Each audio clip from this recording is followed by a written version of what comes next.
Hi, thanks for tuning in today to Front Porch Conversations here on the porch at the Copeland Community Center. I'm glad that you joined us today. I think we're going to have a very interesting conversation. And I'd like to introduce our guest today is Monica Serlick. And Monica, would you introduce your companion? Hi, Ann.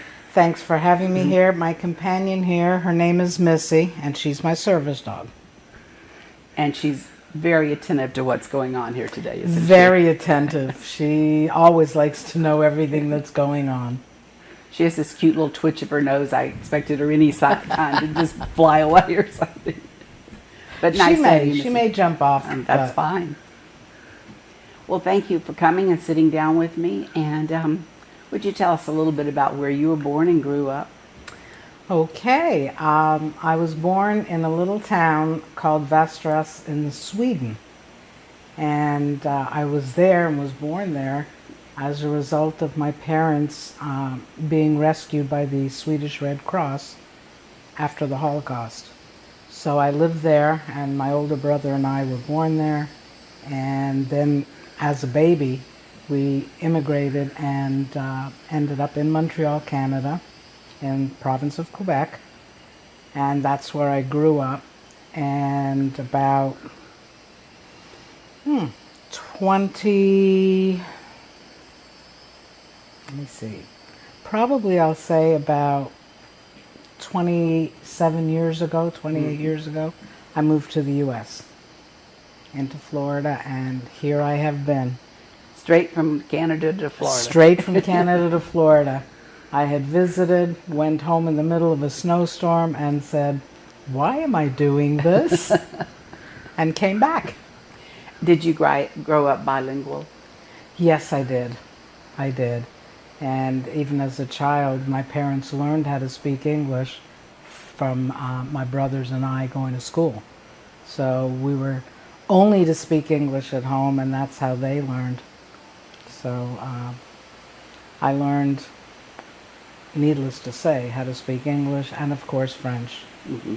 And it's getting a little more difficult now because I haven't really spoken French down here in over 2 decades, so I'm starting to lose some of the words, but I can still understand and speak some. Well, I took 2 years of French in high school, and I almost know when I see a menu in French what I might be ordering. That's all that I can still carry on a conversation.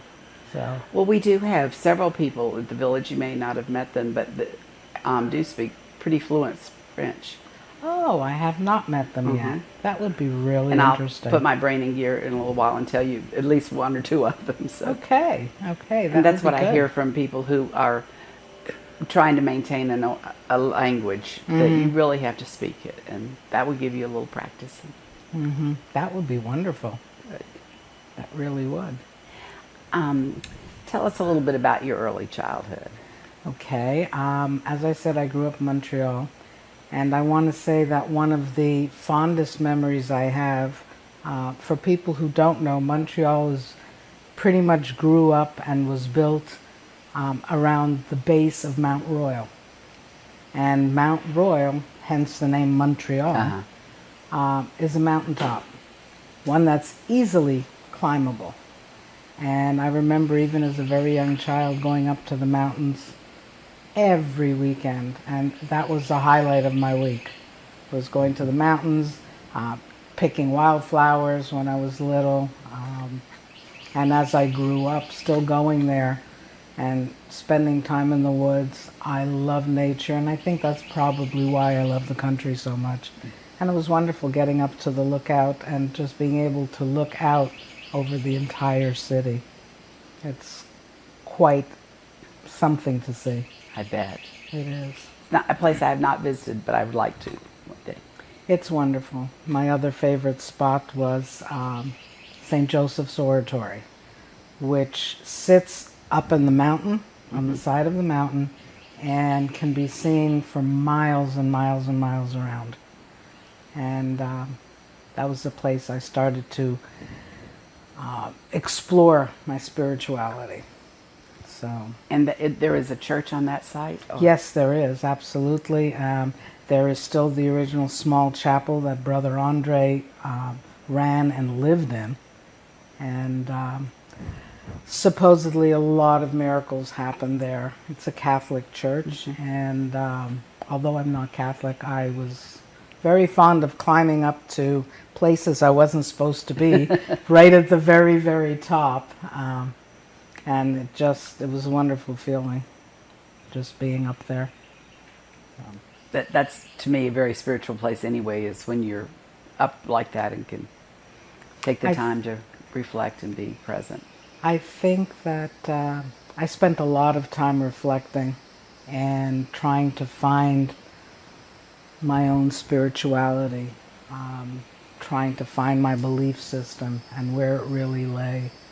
And it didn't matter. I didn't think at that time that it mattered whether the church was a Catholic church or not. And there was an incredible sense of peace to be able to sit there and reflect on so many issues. Especially as a teenager, we go through so much. Yeah. So those are my fondest memories. So. And when you, 27 years ago, moved to Florida, where did you begin? Oh my, I started down in Fort Lauderdale. And I moved down. As I said, it was a spur-of-the-moment decision. And people were like, you're going to leave the only country you've known, all of your friends and family, and you're going to just leave. And I said, well, I have some family in Florida. I had a couple of aunts that lived down in Fort Lauderdale, who have since passed. And I thought, it's an adventure. I have to look at it as an adventure and a new start. And that's what I wanted at the time, was a new start. So I discussed it with my kids, and they said, go for it. My older daughter stayed in Canada. My younger daughter decided after several months that she wanted to come and live down here as well. So she came down, she lives here, and she stayed here ever since. So she's has her own family now. So. And then how did you get from Fort Lauderdale up to Live Oak? Yes. That was the oddest way of getting up here that I have ever come across. I had a friend of mine down south who shows dogs. And I came up with her for a show in Lake City. And her boyfriend at the time had a home, or his parents had a home in Live Oak. And they told us that we could stay there for the week for the duration of the dog show. And we came up here, and I found this house in the middle of the dark. I don't know how I did it. And I was sitting on the front porch, and I called my husband and I said, Jeff, you won't believe this. I said, all I can hear are crickets and tree frogs, and there's no traffic. I said, it's beautiful. And he said, that nice, huh? And I said, absolutely. We'd been talking about potentially moving somewhere, we just didn't know where. And he told me, go ahead, look for a place. And I did. So we came up here in 1999. Had you ever lived in a rural area before? I did in Canada, but it's a whole different ballgame when you get snowed in Right, 8 or 9 months of the year. And you can't travel or move around quite as much as you can here. But I've always liked being out in the country. So when I came up here, that's what I wanted.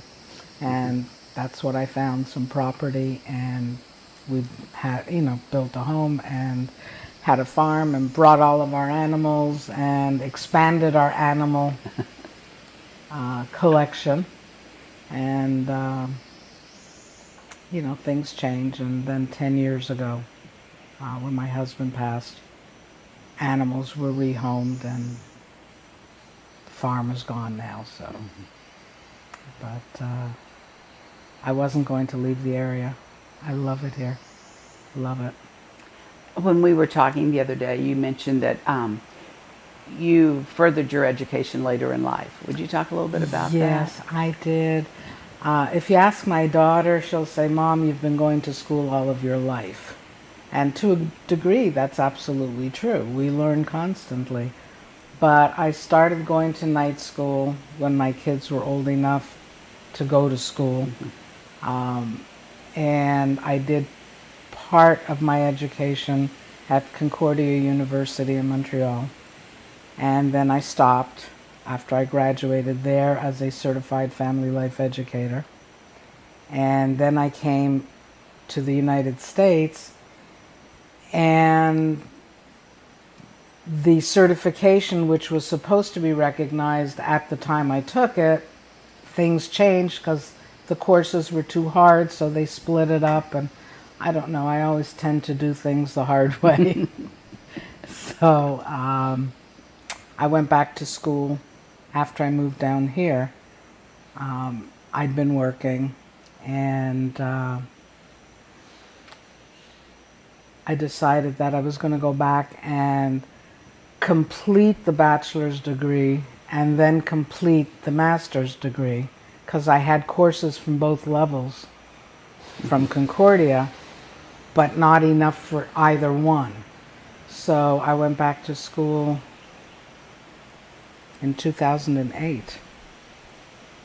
I completed my bachelor's degree at Springfield College at the Tampa Bay campus, and graduated there with honors, and got my bachelor's degree in 2009, December. And then in January, I just rolled right in to get my master's. And I got my master's degree in mental health counseling and decided to put it all to use. I'd been doing counseling on and off since about 1987. So it's just wherever the situation led me. And I learned years ago that God puts me in places for a reason. And I used to ask all the time, and then I learned not to ask anymore. So I'm not asking. It's just, okay, God, where do you want me? Just point me in the direction, and I'll do whatever it is I need to do. And I worked as a substance abuse counselor, and then I became the program director, all of it at the Mayo Correctional Facility here in Mayo. And I stayed there until I retired, which was in 2018. I retired in May, and actually it's just 2 years now, just passed, since I retired, and I moved here in August, and I love it here. I knew about the village from a prior work experience I had. And so I knew, and as I mentioned to you the other day, I'd been around to a bunch of different facilities and nursing homes, and it's not comparable to ACV. What ACV can offer to retirees, independent, active, or not so active, or those that need help or assistance, is beyond anything I've seen in my experience. And mine as well. So.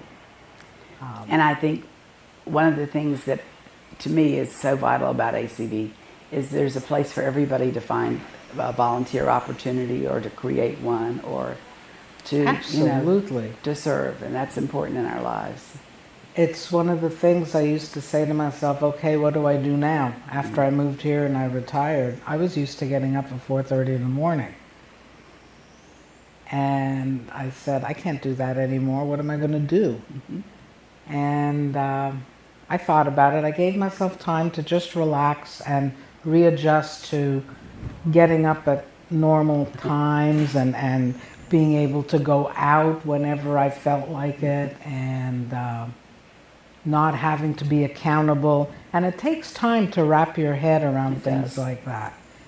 And in my wanderings around the village and talking to different people, I heard people talking about losing independence every time they shifted, whether they left a duplex because they couldn't really handle everything on their own and moved into an apartment, or those that got displaced from a home and had to go into assisted living.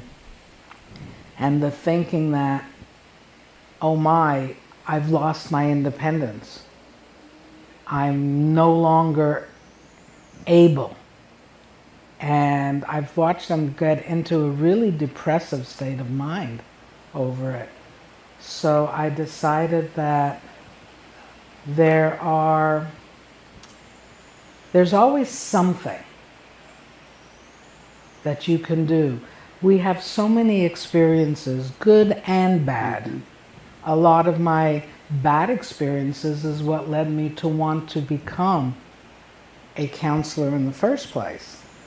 Whether I worked with children or with seniors or in whatever capacity it was. It was the idea of giving back to try and help someone not have to go through bad experiences. We all go through them regardless.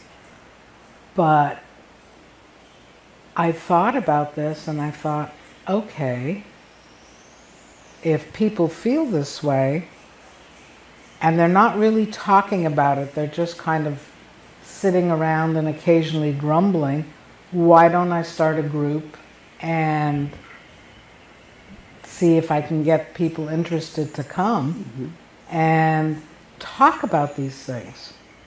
Because really what it boils down to is loss. True. So I thought about it and I thought, well, okay, I'll call my group Life After. And I leave a blank. Okay, life after what? What kind of loss? Well, people lose their independence. People lose a spouse or another loved one. It's not always just a spouse. Could be a child or a brother or sister or parents. People lose their communities when they move. Their feeling of community from where they've been. And there's always an adjustment period.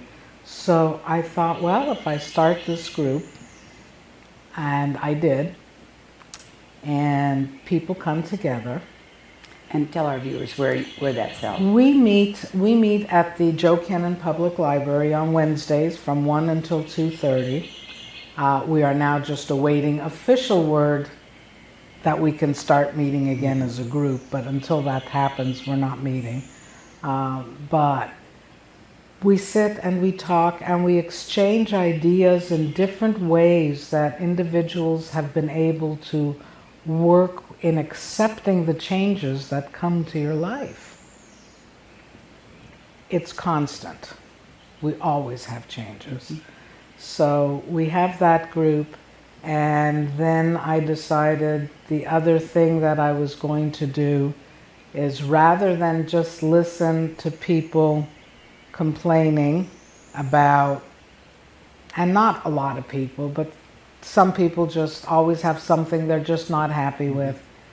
And their attitude was, I can't really say anything because I'm so happy living here overall that I don't want to cause any waves. And I thought, well, if you don't say anything, nobody in administration is going to know, you know, what's going on or what some of the membership might like better or less or more of. If you don't go to the meetings and you don't make your voice heard, how is anybody going to know? So I decided to see if there was going to be a place for me on the executive committee for the membership association. and a spot became available, and I was nominated as for the position of second vice president, which I hold now. Mm-hmm. And I try to be a voice for all the people, especially in the Carter House, Dowling House area, and all of Magnolia Mm-hmm. Terrace and that whole area there. If they have any issues or anything, to always feel free to come, and always can stop me. I'm out walking my dog constantly. Mm-hmm. And if there's any issues, to feel free to just come and say something, and I'm more than happy to be their voice. I think that it's necessary. People have to have a voice, and they feel much more comfortable and are much more open when they know that their voice is going to be heard. Absolutely. So,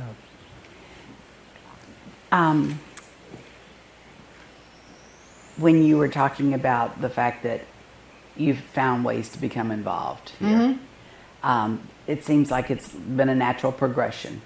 But what advice would you have for people watching who maybe haven't gotten as involved in the village life?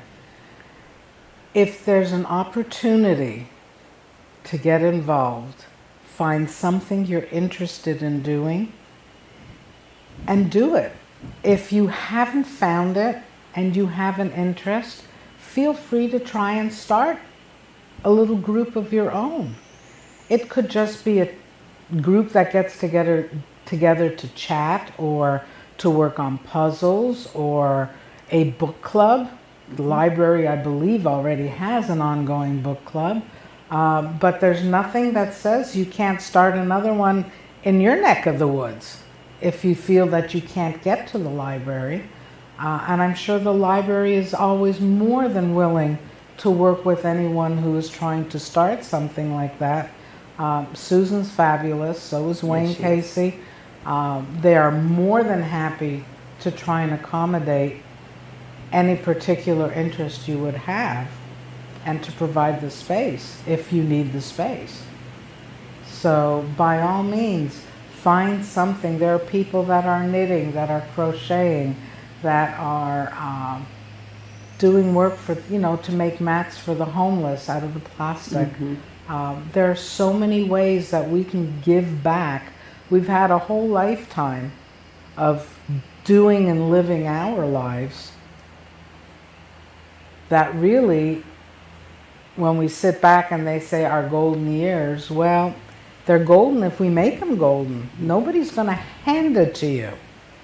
So our happiness really is found within ourselves, and we have to find our path to what makes us happy. For some people, it's really getting major involved out there. For others, even if it's just a smile or sending a postcard or a little letter to some of the people in Good Samaritan, just letting them know that we think of them, they're not forgotten. A lot of them have family members that live so far away.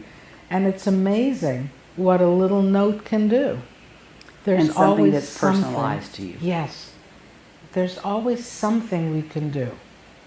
But then again, the choice, and I always say this, it's all about choices. You have the choice. You either make it or you don't. And that's, happiness, the whole thing. It just centers around the choices we make as people. And I just think it's a wonderful thing to just give back to the community. It benefits us richly as a community and us individually, and that's absolutely. And it's not just about doing it for you, but that sense that you can share. Monica, you talked about, when we chatted the other day, about different areas that you'd worked in, but I was fascinated when you said you had worked at the Boys Ranch. Yes, I did. It's one of my favorite charities, and I do have to mention the Boys Ranch. Thank you for reminding me. I worked there only for a year, and I loved it. I still go there. I still try and be involved if I can. As I said, it's one of my favorite charities, and it's a wonderful, wonderful place. The things and the work that they do with the kids is phenomenal. That's where I met my son, and my husband and I decided to adopt him. with his consent, of course. And we did, and very proud to say that he serves in the military even now. He's been in for 20 years, and he's still, I think, going to go for another 3 before he gets out. He's in the Navy, and he's done wonderful work. I'm terribly proud of him and everything he's accomplished in his life. So a shout out to my son, Eugene. And he's also provided me with a beautiful family and 3 fabulous grandchildren on top of my grandson that I have from my daughter, who lives down here also. And I'm just very proud that both my daughter and my son, especially my daughter with what she's been through, with my other grandson, he's had some severe medical issues from the time he was born, and we're just terribly pleased. And she's been a phenomenal mom for me to be able to sit back and look and see that my grandson is actually going to reach his 15th birthday soon. So When you thought that was not going to happen. I spent many, many days on my knees in that hospital chapel down in Miami. At the time it was Miami Children's Hospital. Now it's Nicholas. He had heart issues, and he will have them all of his life, but they're all everything's under control, and he's super bright. So between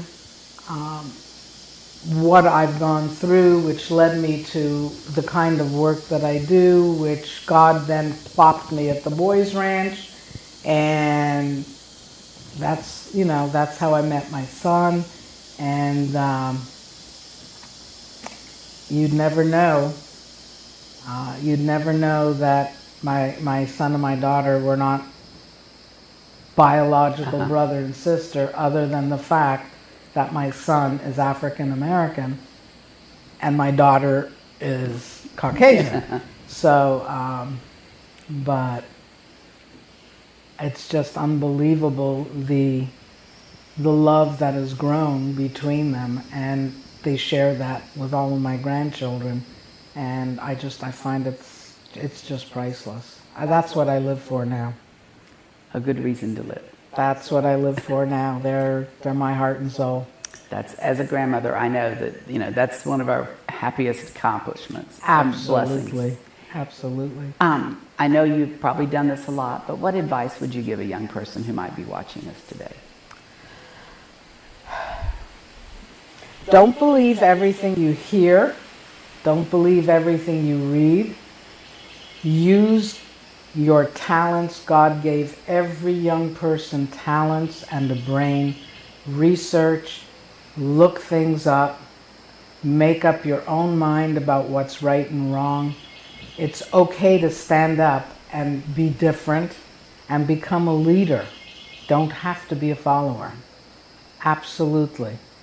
If you believe in something deeply and strongly, go for it. And just remember, life is all about being good to yourself and being good to other people around you. All it takes is a smile and a sweet word to somebody to absolutely change their day. You have no idea how many lives you could save just by that simple act. So, well, thank you so much for joining me. And I hope you're enjoying the bird concert as much as I am. I am. It's so beautiful to sit here and just look at the trees and listen to the birds. And Missy, thank you so much for joining us. You didn't have a lot to say, but you spoke volumes to us about companionship. Yes, she's an absolutely phenomenal service dog. So it's, and I'm glad that people start to understand and they're willing to listen. I have no problem explaining to them the differences between service dogs, therapy dogs, things like that, or just a companion animal. So, but she has saved me from going to the hospital many a time. So Good job, Missy. Good job. Monica, thank you so much. Thank you ever so much for inviting me, Anne. I thoroughly enjoyed it. Good. I'm glad. And for those of you who are watching, don't worry. These are not inquisitions. They're just friendly chats. So one day maybe you'll be sitting on the porch with me, I hope. Thanks for joining us. Look forward to seeing you another time.